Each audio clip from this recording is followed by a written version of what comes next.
नमस्कार विद्यार्थी मित्रांनो, आज आपण 12वीचा 9th chapter analysis of financial statement याबद्दल आपण स्टार्ट करतोय आणि आज आपला पहिला लेक्चर आहे. आजच्या आपण पहिल्या लेक्चरमध्ये काय बघणार तेही आपण बघूया. इथे एक ट्रेडिंग अकाउंट आणि एक प्रॉफिट लॉसचा एक हॉरिझॉन्टल फॉर्मॅट आहे. आपल्याला त्याला व्हर्टिकल फॉर्मॅटमध्ये कन्वर्ट करायचं आहे. प्लस आपल्याला त्याच्यावरती gross profit ratio, net profit ratio, operating ratio वगैरे म्हणा किंवा ऑपरेटिंग प्रॉफिट रेशो याबद्दलही आपल्याला चर्चा करायची आहे. ठीक आहे. आणि सोबत करंट काही ॲसेट्स अँड लायबिलिटीची नावं दिले, त्यावरती आपण करंट रेशो काढायला सुद्धा आपण आजच्या लेक्चरमध्ये शिकणार आहोत. मग एवढ्या सगळ्या गोष्टी आपल्याला शिकायच्या तर व्हिडिओ मिस करू नका. पूर्ण व्हिडिओ शेवटपर्यंत बघा आणि व्हिडिओ आवडल्यावर लाईक सुद्धा करा आणि चॅनलला सबस्क्राईब करायला विसरू नका. बघा, सबस्क्राईब करा बघा लवकर. ठीक आहे. चला मग आपण सुरुवात करूया. जर तुम्ही 11वीमध्ये असाल तेव्हा बघितलं असेल ट्रेडिंग अकाउंटचे एक फॉर्मॅट, प्रॉफिट लॉसचे एक छोटासा फॉर्मॅट दिले, करेक्ट आहे. आता ह्याचंच आपल्याला काय बनायचं, इन्कम स्टेटमेंट. बरं, आपल्याला एक्झामला येतो किती, प्रॅक्टिकल सम तुमचा 8 मार्काला आहे आणि ऑब्जेक्टिव्हचे 1-2 मार्क. ठीक आहे. मग चला आपण ह्याच्यावरती आपण स्टार्ट करूया का. व्हर्टिकल फॉर्मॅटनुसारच बघूया आपण काय काय आपल्याला अभ्यास करायचा आहे काय नाही त्यानुसार. चला पहिला व्हर्टिकल फॉर्मॅट बनवूया घेऊया. बघा, ठीक आहे.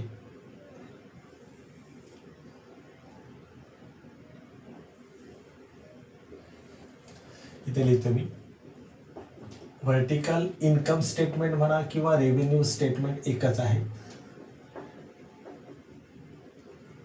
ठीक आहे. याला व्हर्टिकल इन्कम स्टेटमेंटही म्हणतात आणि व्हर्टिकल रेव्हेन्यू स्टेटमेंट पण म्हणतात. Vertical income statement for the year ended 31st March. आता आपल्या क्वेश्चन मध्ये इयर बघितलं तर तुम्हाला इयर मिळेल किती आहे, 2022. तर आपण इथे लिहायचं आहे 31st मार्च 2022. ठीक आहे. हा आपला रुपीजचा कॉलम आहे, इथे पर्टिक्युलर. चला मग स्टार्ट करूया का आपण. इथे पहिलाच बघा नेट सेल. नेहमी लक्षात ठेवा, नेट सेल म्हणजे काय, तर तुमचा जो सेल्स आहे त्यातून सेल्स रिटर्न मायनस केला की तुम्हाला काय मिळतो, नेट सेल. बघा क्वेश्चन मध्ये आपला नेट सेल काय दिलेला आहे, 24 लाख. तो मी तर मेन्शन केला. हा तुमचा झाला काय, नेट सेल. आता आपण काढूया, कॅल्क्युलेट करूया cost of goods sold. Cost of goods sold underline करतो. आता कॉस्ट ऑफ गुड्स सोल्ड मध्ये काय येतं, तुमचा ट्रेडिंग अकाउंटची पूर्ण डेबिट साईड आणि त्याच्यातून काय मायनस करायचंय, क्लोजिंग स्टॉक एक्सपेन्स. लक्षात ठेवा. एक्झाम्पल सांगा, ओपनिंग स्टॉक. चला ओपनिंग स्टॉक किती आहे बघा जरा, 4 लाख असेल. ठीक आहे.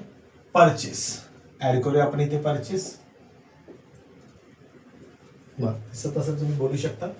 परचेस किती आहे, 18 लाख. वेजेस किती आहे बघा, वेजेस किंवा कॅरेज इनवर्ड काही असेल, रॉयल्टी वगैरे सर्व चालतं.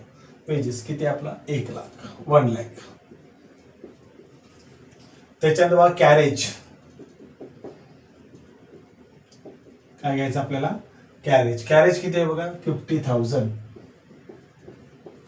कॅरेज किती आहे, 50,000. त्याच्यानंतर बघा डायरेक्ट एक्सपेन्सेस पण दिलाय, तो पण लिहून घेऊया आपण. डायरेक्ट एक्सपेन्सेस तो किती दिला आपल्याला, 50,000. तो पण 50,000च आहे. ठीक आहे. त्यातून क्लोजिंग स्टॉक हा आपल्याला काय करायचा असतो, मायनस. लक्षात ठेवा, क्लोजिंग स्टॉक आपल्याला काय करायचं आहे, मायनस. किती क्लोजिंग स्टॉक आहे, 6 लाख. हे आपल्याला समजलं पाहिजे, लक्षात ठेवा इथे. चला इथे टोटल घ्यावी आपण याची. आपल्याला आता काय मिळणार, COGS मिळणार. म्हणजे इथे आपण नाव देऊया बी, कॉस्ट ऑफ गुड्स सोल्ड. याला कॉस्ट ऑफ सेल म्हटलं तरी चालेल आपला 12th सिलेबससाठी. ठीक आहे. कॉस्ट ऑफ गुड्स सोल्डच लिहूया आपण. ठीक आहे. चल आता यांची टोटल करायचं, आपला क्लोजिंग स्टॉक मायनस करायचा. आता इकडे यांची टोटल किती येते, हे टोटल 2 लाख प्लस 18 किती होता, 20 है ना. 20 प्लस 4 24 लाख. 24 लाख मधून 6 लाख मायनस करा, काय येणार, 18 लाख. ठीक आहे. आता आपल्याला काय करायचं, ग्रॉस प्रॉफिट. याचा एक फॉर्म्युला आहे बघा, इथे फॉर्म्युला लिहितो. A - B म्हणजेच काय, net sale minus cost of goods sold minus केलं की आपल्याला काय मिळतो, ग्रॉस प्रॉफिट. मग 24 लाख मध्ये 18 लाख मायनस करा म्हणजे तुम्हाला किती ग्रॉस प्रॉफिट मिळणार, 6 लाख. हे तुमचं काय आलं, ग्रॉस प्रॉफिट. आता आपल्याला ह्याचं ऑपरेटिंग एक्सपेन्सेस.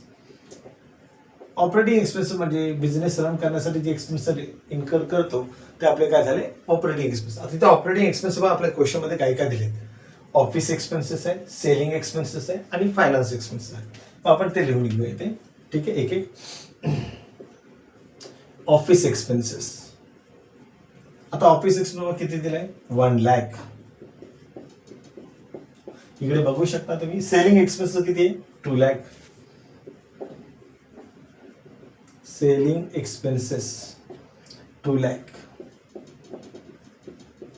ठीक आहे. फायनान्स एक्सपेन्सेस पण बघू शकता तुम्ही किती आहे, फायनान्स एक्सपेन्सेस किती आहे, फायनान्स 60,000. आता तुम्हाला काय मिळेल बघा, टोटल ऑपरेटिंग एक्सपेन्सेस. त्याला नाव देऊ आपण D, total operating expenses. Total operating expenses किती आहे, 2 लाख प्लस 1 लाख 3 लाख, 3,60,000. 3,60,000. आता हा कसा आला टोटल ऑपरेटिंग एक्सपेन्सेस, या तिघांची टोटल होती, ए प्लस बी प्लस सी. पुन्हा कुणाची टोटल आहे, ऑफिस एक्सपेन्सेस, सेलिंग एक्सपेन्सेस आणि कोणाची टोटल आहे, फायनान्स एक्सपेन्सेस. आता आपल्याला काय बघा, आता काय non operating expense, non operating income काय नाही, तर डायरेक्टली आपण लिहूया नेट प्रॉफिट. Net profit. आता नेट प्रॉफिट कसा मिळणार आपल्याला, ग्रॉस प्रॉफिट मध्ये एक्सपेन्सेस काय करायचे मायनस, मग त्याचा फॉर्मॅट काय घेतला, सी मायनस डी. बघा, ग्रॉस प्रॉफिट मायनस काय घेतला आपण, टोटल ऑपरेटिंग. म्हणजे 6 लाख मधून 3,40,000 मायनस करा. आन्सर किती येणार तुमचं, 2,40,000. ह्या पद्धतीने तुमचं काय आलं आन्सर. ह्याला व्हर्टिकल इन्कम स्टेटमेंट म्हणतात. आता ही व्हर्टिकल इन्कम स्टेटमेंट आपण अरेंज केली. आता याच बेसवरती आपण ग्रॉस प्रॉफिट रेशो बघूया, नेट प्रॉफिट रेशो बघूया, ऑपरेटिंग प्रॉफिट रेशो बघूया. ठीक आहे, चला मग हे आता क्वेश्चन रब केला तर चालेल ना, तर आपल्यासमोर हे तर झालेलंच आहे. ठीक आहे, बरं आपण इकडे रब कडे एक एक शिकूया. हे रब करतोय मी. क्वेश्चन तुम्हाला मिळालं, समजलं. ठीक आहे, बरं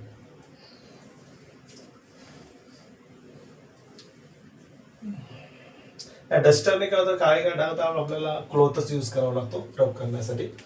ठीक आहे, स्किन क्लिअर होते. ठीक आहे, चला आपण पहिलं काय बघूया, आपण ग्रॉस प्रॉफिट रेशो एक एक शिकूया. आपण काय शिकायचं आपल्याला, ग्रॉस प्रॉफिट रेशो. आता ह्याचा फॉर्म्युला काय बघा, मेन आपल्याला फॉर्म्युला कळला पाहिजे. ह्याचा फॉर्म्युला येतो आपला ग्रॉस प्रॉफिट,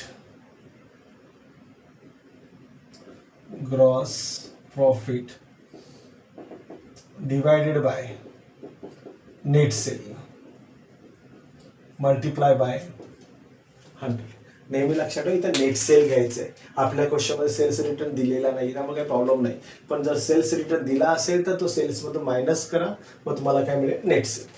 आता आपण ह्या किमती आपण व्हॅल्यू जे आहे ते आपण फॉर्म्युलामध्ये एंटर करूया. जर क्वेश्चन मध्ये मिळालं ग्रॉस प्रॉफिट आपला किती आहे, 6 लाख. नेट सेल बघा किती आहे, 24 लाख. इथे मिळाला असेल नेट सेल किती आपला, 24 लाख. मल्टिप्लाय बाय काय येणार, 100. आता हे सगळे झिरो आपण कट करू शकतो का बघा, करूया काय झिरो कट. चला, हा झिरो गेला, हा झिरो गेला, हा झिरो गेला, झिरो गेला, हा झिरो गेला, हा झिरो गेला, हा झिरो गेला, हा झिरो गेला, हा झिरो झिरो. आता काय राहिलं, 600/24. जर आपण डिवाइड केलं, तुम्हाला डिवाइड येतं का बघा.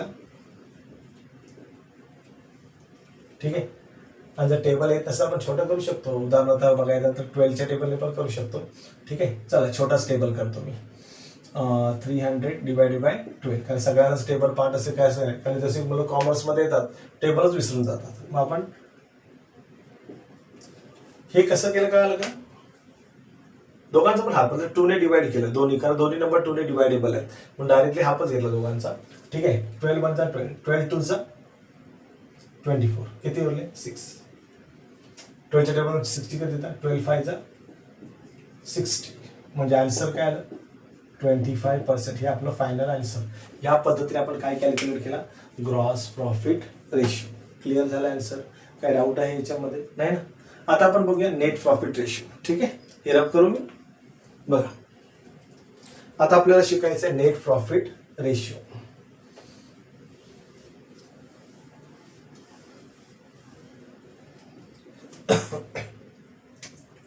Second net profit ratio.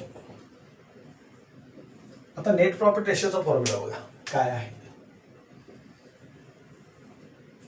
Net profit divided by net sale multiply by 100. ठीक आहे नेट प्रॉफिटचा रेशो काय net profit divided by net sale multiply by 100. Net profit किती आहे आपलं इकडे बघा आन्सर 2,40,000. इथं आपण व्हॅल्यू एंटर केली 2,40,000. नेट सेल बघा किती आहे 24 लाख. मग इथं आपण नेट सेलची व्हॅल्यू लिहिली 24 लाख मल्टीप्लाय बाय 100. ठीक आहे मग हा एक 0 कट केला आपण.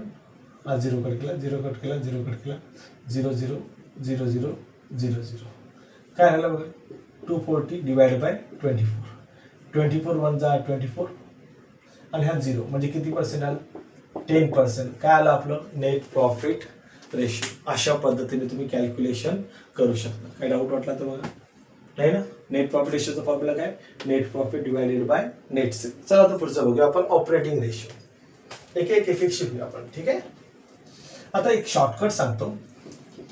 ऑपरेटिंग रेशो आणि नेट प्रॉफिट रेशो दोन्ही सेमच आहे. मग जर समजा मी इथे असं लिहिलं काय प्रॉब्लेम आहे operating profit ratio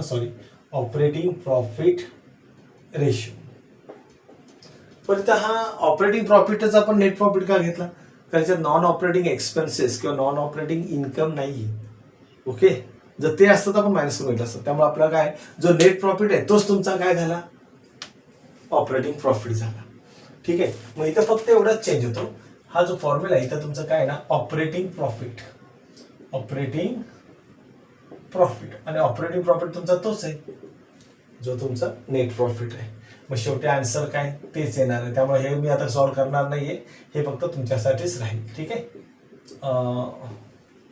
multiply by 100 किती ना 10%. Is it clear. ठीक आहे आता बघूया आपण ऑपरेटिंग रेशो. बघा फरक कशात आहे शब्दाचा आहे. ऑपरेटिंग रेशो आणि ऑपरेटिंग प्रॉफिट रेशो या दोन शब्दामध्ये फरक आहे. फक्त ऑपरेटिंग रेशो घेतला. ठीक आहे बघ नाव काय घेतोय बघा. हा तुम्हाला कॅल्क्युलेशनसाठी होमवर्क देतोय मी. फक्त रेशो देऊन देतो. ऑपरेटिंग रेशो बघा मागाचा रेशो काय होता ऑपरेटिंग प्रॉफिट वेगळा आणि ऑपरेटिंग रेशो वेगळा. याचा फॉर्म्युला काय बघा COGS प्लस COGS म्हणजे काय कॉस्ट ऑफ गुड्स. पूर्णच लिहू का बघा cost of goods sold plus operating expenses divided by net sale. Divided by काय येणार नेट सेल मल्टीप्लाय बाय काय येणार 100. आता एक लक्ष क्वेश्चन कडे बघा. COGS काय आपला कॉस्ट ऑफ गुड्स सोल्ड किती आहे 18 लाख. मग इथं आपल्याला लिहायचं आहे 18 लाख. ऑपरेटिंग एक्सपेन्सेस बघा किती आहे 3,40,000. इथे लिहायचं आपल्याला 3,40,000 डिवाइड बाय नेट सेल किती आहे 24 लाख मल्टीप्लाय बाय किती येणार 100. आता 18 प्लस 3 किती येणार 21,40,000 divided by 24 lakh multiply by 100. हे आन्सर मात्र तुम्हाला कॅल्क्युलेट करायचं आहे. मी फक्त तुम्हाला व्हॅल्यू एंटर करून दिल्या. काय करायचंय काय नाही वगैरे तुम्ही करू शकता. ठीक आहे पुढे जाऊया आपण. आता आपण बघूया करंट रेशो. बघा आपण कोणकोणते रेशो शिकलो gross profit ratio net profit ratio operating profit ratio. Operating profit आणि नेट प्रॉफिट दोन्ही सेम आहेत काय फरक नाही. ठीक आहे, 12च्या सिलेबससाठी आपल्या महाराष्ट्र स्टेट बोर्डसाठी.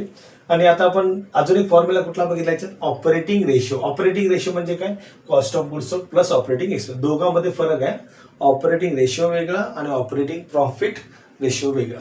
ठीक आहे, चला आता आपण बघूया करंट रेशो. करंट रेशोसाठी हे रफ केलं चालेल, ठीक आहे ना. आता आपल्याला याची गरज नाही, त्यामुळे ह्याला आपण रफ करूया. याचा काय तुम्ही स्क्रीनशॉट तर घेतलाच असेल.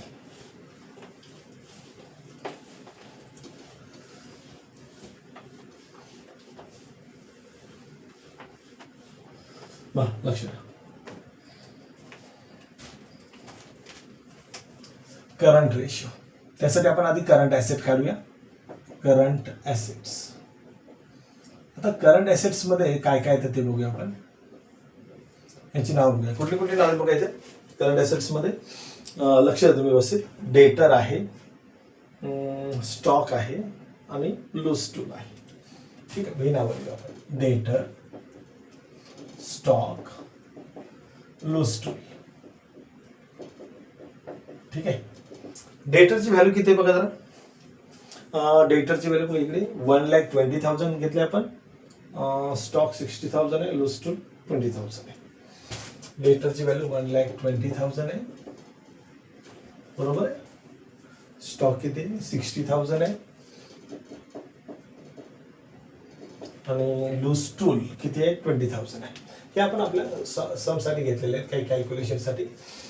टोटल याची किती आहे ना 2 लाख. हा तुमचं काय झालं करंट ऍसेट. आता सेम त्यामध्ये आपण काय काढून घेऊया, करंट लायबिलिटी. करंट लायबिलिटी पण काढायला का. ठीक आहे, बघा लक्ष द्या. करंट लायबिलिटी मध्ये काय काय ना, जर राहिले लायबिलिटी बघूया आपण काय काय. बघा कोणकोणत्या लायबिलिटी करंट लायबिलिटी सांगू शकतो बघा. क्रेडिटर आहे ना. दुसरं कुठलं आहे, बिल्स पेबल आहे. Bills payable. नंतर कुठलं आहे बघा, बँक ओव्हरड्राफ्ट आहे. Bank overdraft.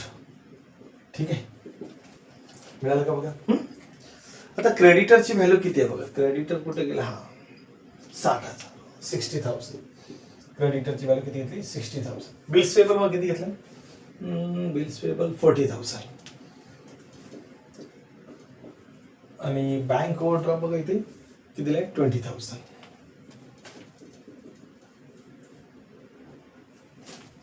ठीक आहे, टोटल याची किती येणार 1 लाख.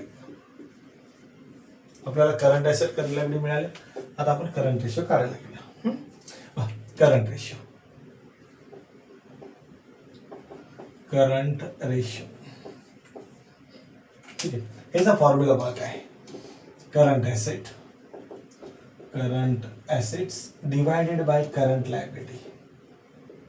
करंट लायबिलिटी ही नावं लक्षात ठेवायचं आपलं. फॉर्म्युला मिळाला सर्वांना, काही प्रॉब्लेम नसेल. ठीक आहे, चलो स्टार्ट करूया का मग. बघा जरा करंट ऍसेटची टोटल किती आहे.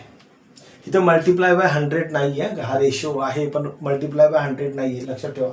करंट ऍसेट किती आहे 2 लाख.